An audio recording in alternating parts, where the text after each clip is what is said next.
Hey everyone! Ready to decorate your laptop, water bottle, or anything else with your very own custom stickers? Let's get started. First, head over to creativefabrica.com and search for some images you like. I'll go with some retro illustrations that are perfect for a funny winter-themed sticker. Once you find a nice bundle, press download and get ready to jump into Studio to start designing. Now go to Create New Design and set the dimensions to 4 by 2.5 inches. This is just the right size for a nice oval-shaped sticker.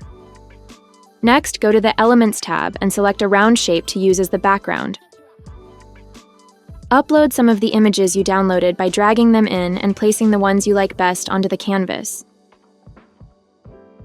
For a fun twist, add a funny message using the text tool and adjust the font and colors to make everything look just right. Next, I duplicate the shape layer a couple of times and match the colors with the color picker to give it a nicer look. Finally, click Share and then Download.